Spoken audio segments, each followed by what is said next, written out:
It's Wednesday, 15th of October, 2025. Good morning, and thanks for tuning in to FlowFM 92.7, whether it's via the website or terrestrial radio, and for joining us on the analysis.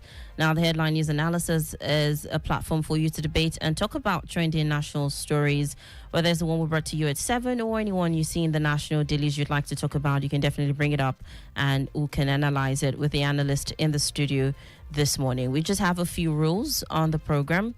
Let's make sure that any stories that are brought up are from verifiable source, and also we don't give into any logical fallacies or insult anybody.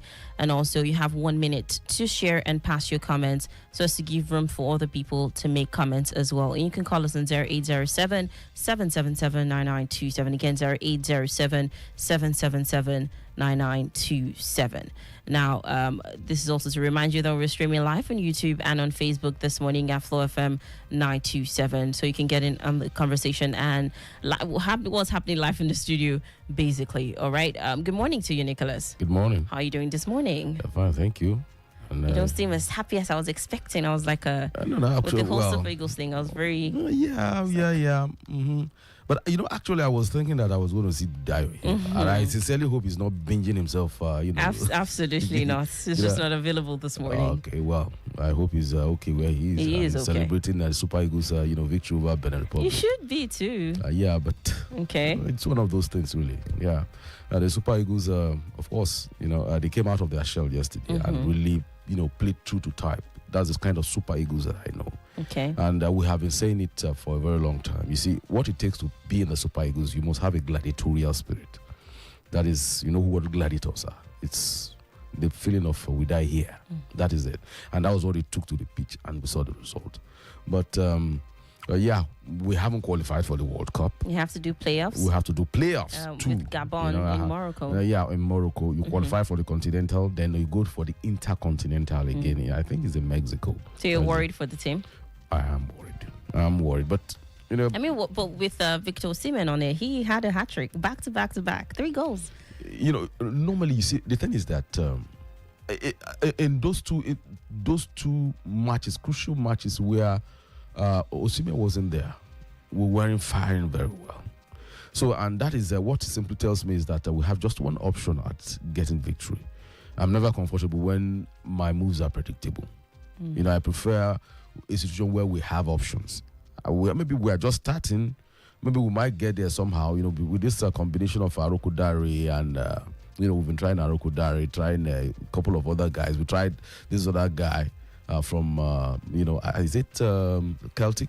Yeah, but it didn't work out well. Well, let's hope it works out this time around. Excuse me. That's fine. All right. 0807 777 9927 is the number to call to be part of the conversation. Any one of them that interests you, we're about to get into, you can definitely call in and be part of the conversation. All right. The views to be expressed is not in any way the position of FlowFM 92.7 or the staff therein, but is expressed by our in-house analyst, Nicholas Uwerunonye. Now, before we leave the world of sports, what do you think they need to do in preparation to the playoffs in November? November is just here. You see, the number one thing that I think the football authority should do is allow the coach to do his job.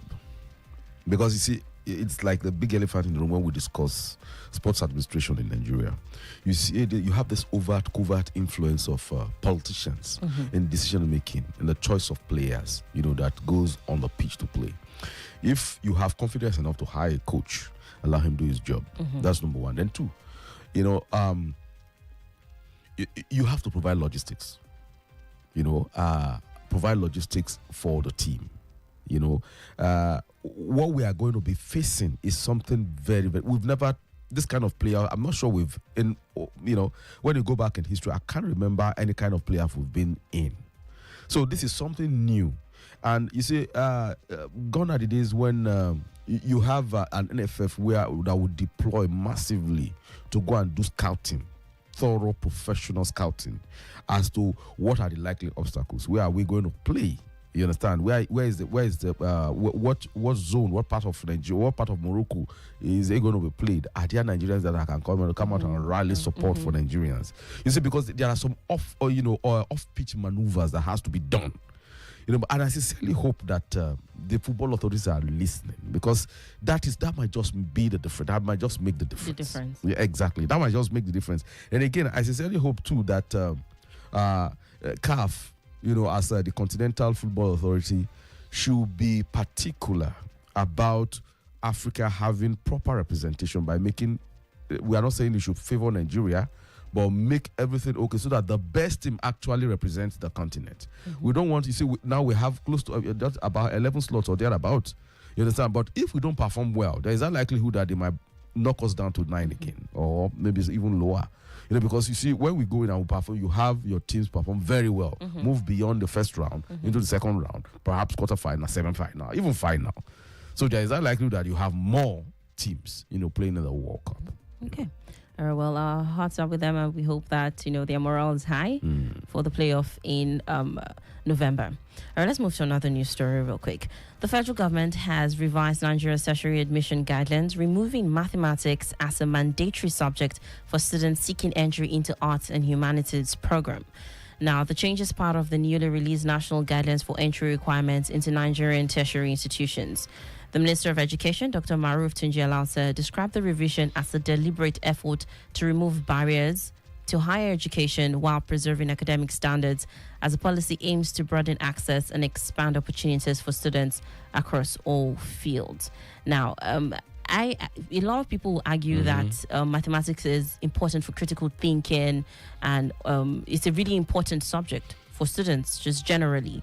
And it's always been like English and mathematics has always been like the core of, the subjects to just take to improve your learning abilities, just generally. I think a lot of people argue that. What do you think about this development? It depends on what angle you see it. Okay. You see, there's mathematics in everyday life. So the mere fact that you even you enroll in school and things like that, you must have done 1 or 2 mathematics, before going to school. So I'm talking of the natural way of calculating things. That is a given. So what we have as a formal subject is what you do from primary school to secondary school. You understand? So what federal government is saying is that you're already equipped with what you need, basically speaking. So but when you get into higher education is about specialization in a course of study. So to what relevance does mathematics have if you want to study English, for instance, fine art, for instance? Of course, you have the issue of measurements and the rest of them, which you have already done in the secondary school. You get the point. So to some level, you already acquire the basic elements that you need to do well. When you get to if you decide to go for the arts or humanities. I'll give you another example. While I was in the university, we had to do a lot of. I did a lot of a course borrowing. I studied English, BA English. That was my first degree. And then of course I have a lot of friends in performing arts. There was a day I saw one of my roommates then, Shola Fabi. I think he's an editor in leadership right now. I saw him. He brought in one of stage management. And he was telling me about hypotenuse, how to map out the stage, and my mind went back to the mathematics. Yeah, mathematics. I did technical drawing and the rest of them. So that was what I was seeing at play. So at that level, they needed that bit of mathematics. You understand? So for me, I think what federal government, the thinking behind that decision by federal government is to, just tell, curriculum, NUC and all the bodies responsible for tertiary institution that look, with the moment you have crossed over from secondary school, it is better to have them focus on what they want to do rather than restricting them from going into the higher institution. I think it's a very good idea. Then again, you see, this issue of mathematics, you must pass mathematics, pass English compulsorily, has restricted even higher, if you want to go for your second degree, For instance, you discover that people who went in, when there was a relaxed, where you had, if you have to go into art, for instance, humanities, you don't need mathematics, probably maybe just pass in maths. Now, several years later, you want to do a master's, you are told that you must have English and maths at the elementary level to do master's. What do you need What do you need mathematics for at the master's level to study English? It raises a lot of questions. So the question is about restriction. You understand? How you want to streamline the number of people that want to come into the higher institution. But now, if you look at most federal universities now, you discover that there are lesser and lesser people going in to study masters, to go for their master's program. I know that they have a dearth in University of Ilorin, for instance, and they are making effort to get people to come in. You understand? But because of that restriction, you see them go to private universities. They go to private universities, because the moment the senate of a university deem you worthy to have gotten to get your certificate, then of course, it's okay for them. All right. I have a follow-up question to that, but let's take this call first. Hello, good morning. Hello, good morning. Good morning. Good morning to you. What is your name and where are you calling from, Good please? morning, Danielle. Good morning, Nicola. Okay. Good morning. Good morning to you, Tony. I'm here Dayo this morning. Yeah, Oh, yeah. He's okay. He's just unavailable this morning. Okay. All right, thank you. All right. On the federal government policy on removing mathematics as a prerequisite for admission into the university for arts and humanities students is a welcome development. Like Nicola rightly said, the arithmetic we study from primary school is just the basic and the fundamental. So for at least in secondary school too, you study mathematics. So for arts and humanities students, I don't see it's kind of irrelevant. Even though we went through the struggles of trying to pass it while we were in school. But for me, it's a good development. But then I would like the federal government to do more. When you want to create a free flow for people that wants to get admission to the university, then we have to look at the admission processes as well. I wouldn't want to mention names of universities, but most of these federal universities, there's this kind of favoritism that goes on when they are giving admissions. They favor people from the states or those states where the university is located. And I don't want to be specific now, but I know what I'm talking about. I know a institution where a student is aspiring to study nursing and is being offered food sciences. You want to study mass communication, you're being offered. You see, I think what then is the essence of the guidance and counseling that they go through? They counsel them when they were in secondary school. That okay, what do you want to study? And they have made up their mind towards that. And now trying to get admission to study what they want to study, they are offering them another course entirely. You see, this is what we really need to look into. But some, they don't even get over it, and some people I've seen find their admission for 2-3 times simply because they are not offered their choice of course. Of course. So this is where I want the federal government and the NUC to really look into. Thank you. That is another. Actually, in fact, that's another. That's another angle we Mm-hmm. have to look at. See, let me tell you something. I know exactly what he's talking about, and I know the institution he's talking about. You see, currently under the admission, this current admission process going on, there are a lot of scandals flying around. In fact, there is one particular, about 4-5 instances that I already have that I'm working on as a journalist, and it concerns a federal, a tertiary institution in Kwara State, where your admission goes for as much as 500,000 naira, 1 million, for a professional course. I have more than 5 people that are willing, and the bank accounts where they pay the money. You understand? It's been happening for a very long time. It's a racket, a huge racket. You understand? Every year, they parcel off slots to politically exposed people to just bring in anyhow. So you now have people who are overqualified for a course, and they don't get it because the slots are not available. They have been parceled out for either political favoritism or for money. It is happening, and I know the authority of the institution are listening right now. One way or the other, if nothing is done, it's going to come out to bite them. Even if at the end of the day we don't get enough, I know a lot of journalists are on that story right now. And I know they are listening to me. At the end of the day, in fact, the thing is so bad that for a lot of parents are now considering, if I have to pay 1 million naira for my child to do nursing, why not go to Al-Hikma? Why not go to, Kwasu? Yeah. Because there is no difference. In fact, if you look at even the tuition fees, listen to, you heard what this other body that funds us, Nel Fund. Heard what they said. They raised the money astronomically. 521%. Exactly. They raised it astronomically, and you don't see any difference between them and the private institutions anymore. So most parents are now saying, why not go the whole hog? You understand? So you see, these are some of the issues we are talking about. You know, it's not enough to say, okay, let's take away the barrier. But I think what is really preventing people from getting admission is this racketeering of admission. In fact, was it last week that we were talking about Professor Carlos' visit? I posed that question to him. That, you know, we are talking of the type of law, you know, law we are teaching our children in the higher institution. You know, have you considered whether we are getting even the right pupils with the right aptitude to study law in that place?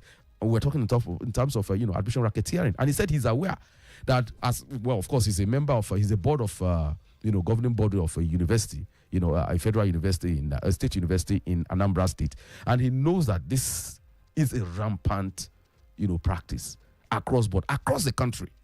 You understand? But you see, this is how we keep on making this go until one major scandal blows out, and it becomes an issue that the Nigerian university cannot deal with.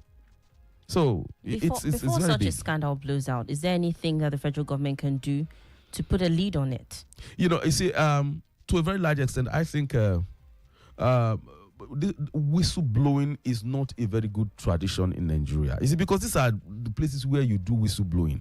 That is number one. Then number two, Whistleblowers are not protected yeah, enough. exactly. They're not protected enough. They are not incentivized enough to blow whistle. Then apart from that, I think that you know, ICPC, for instance, I think that is the foremost body that should be responsible for things like this.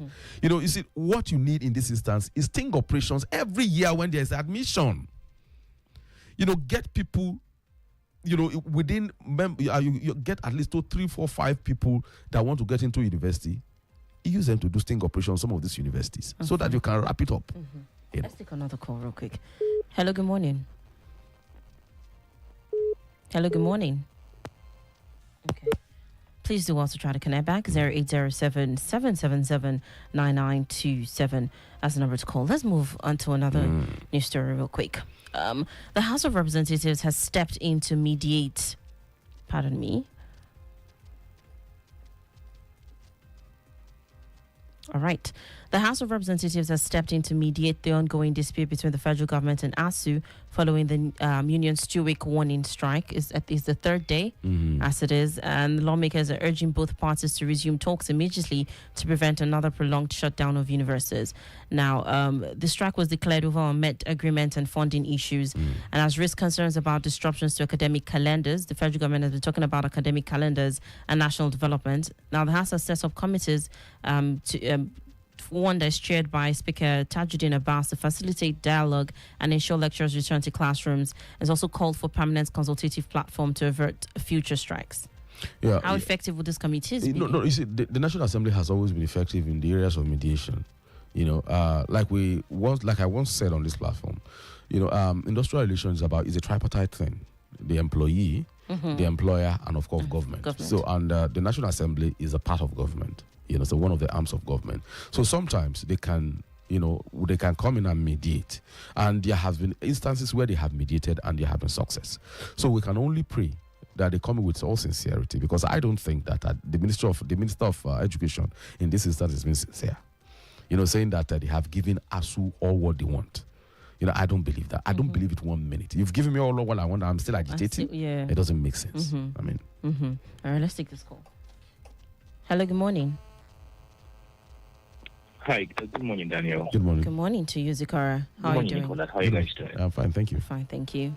Please go ahead with your comment. My name is Zikara. Yes, please go ahead with your comment. Sir, can you hear me? Oh, yeah, Yes, we can. Okay. First story. I want to talk about the story about first of all, and the Super Eagles, well done. Congrats to them. I didn't think they would score 4 goals, but then they shocked me. I'll talk about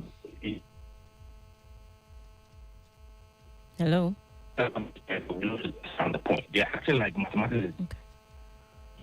You know, it is people sort of remind that it's not because of they failed and or they did not get admission.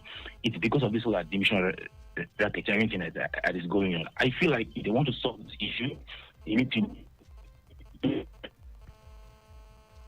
stop being an underhand. Everybody to see it, watch it wide. We can see how it's going. First of all, start by scrapping post-UME. JAM should be more than enough. get into any university you want to get. Your results, your scores are there for everybody to see. Okay. It does look like the network is really bad. Yeah, but I got that point where he said the post-UME needs to be scrapped. As a matter of fact, the original source, the original, precursor, the real cause of the corruption in admission process in Nigeria is that post-UTME. How did it come about? Why was there a need for post-UTME? You see, well, I think it's a way of it's about this. They need to have university have autonomy, running their affairs. That the university is best suited on fixing the criteria for admitting students into the institution away from JAM. So the post-UTME is just a stopgap. It's just a middle way between allowing JAM absolute control of admission process. And you don't forget, JAM was created so as to allow for level playing field, because if you say that universities should, like it used to be, the moment you get 5 credits, you don't need to go and sit for JAM in those days. We have a call. Yeah, sorry to bother you, Nicholas. Hello, good morning. Hello. Sorry, can you hear me? Yeah, we can All right, hear. it's better now. Thanks for calling back. Please go ahead. Okay, the story I want to talk about, it was shared on your news yesterday. Okay. Wow. Shutting down some places in the state because of noise pollution, right? Okay. Yeah. Sorry, can you hear me? Yeah, please, could you take that again? Okay. So, please, I don't know. I want to really commend them for doing that. But then I don't know exactly how long those people who complain are complaining for. Because I myself, I have said it from me. I've written mails, I've written letters as assistant for technologies with the ministry since the month of March, complaining about the same issue in my own residential area, whereby a particular person living in the residence has taken their apartment into something else. I have complained, sent evidence, and to this very moment, they have done nothing about it. So please, if they are listening, the same way they are clapping down, they should go back and look at my own mails and my own letters. I've gone to their office twice. They should please do something about it. Because the noise pollution just keeps going up and up. So I commend them for doing what they did yesterday, but they need to do more. I myself, Zikora, who is speaking, I have complained to the office on several locations. Okay. Thank you very much. All right. Thank you very much. I think he's talking about, it's Zikora, it's a bit garbled, but yeah, the network was really bad. Yeah, I can make some sense out of what you said, which is it has to do with pollution. Noise pollution? I don't know whether it's noise pollution but whichever. I think the Ministry of Environment is responsible for that. And there has been some kind of robust response from the state government of late, especially with the tinkering of the laws and, rules and regulation governing, use of noise and the rest of them. So, of course, I don't know if the respective the ministry is listening to what we are saying right now. There is somebody complaining about sending messages to their mailboxes. They should check their mailboxes and really do something about it. Because we are aspiring to make Ilorin metropolitan, a smart city. So noise pollution has no place in it whatsoever. Okay. Before we leave the ASU conversation, I just want to ask: so the House of Assembly being intervening in this, in the whole issue between federal government and ASU, what's the likelihood of ASU accepting the government's offer and actually calling off the strike? Well, it's all about getting them to make offer so that they can accept. Okay. You understand? That is just the baseline of it. So, but government has to be very sincere. That is the thing. You see, it's because ASU has not seen sincerity, on the part of government. That is why you see all this strike happening every now and then. We are talking of an agreement that has started since 2009. And we are talking of how many administrations, after that's that. come and gone. That have come and gone. So, of course, government is a continuum. So, it's like when they are outside, they sympathize with ASU. The moment they get there, they become a totally different person entirely. So it's I think it's about sincerity. If ASU sees sincerity, then they will definitely play ball. Okay. All right. 0807-777-9927 is the number to call to be a part of the conversation this morning. Let's touch on another news story before we round off on the analysis this morning. Petrol prices in Nigeria have surged close to 1,000 naira per litre amid worsening supply shortages and production issues at the Dangote refinery. The product now sells between 920 naira and 955 naira per litre in most cities, with some stations in Lagos, Abuja, and Sokoto charging up to 1,000 naira plus. Now, the Independent Petroleum Marketers Association blames the depot owners for hiking ex-depot prices after Dangote halted loading operations. The refinery reportedly paused sales due to internal restructuring, maintenance, and crude supply shortages. We also talked about cooking gas surging just recently to about 2,500. We're talking about petrol. The thing is that, it's actually, quite devastating for ordinary Nigerians. Yeah, it is difficult. It is challenging. But my realistic view is this. Okay. I think it's just a glitch. Okay.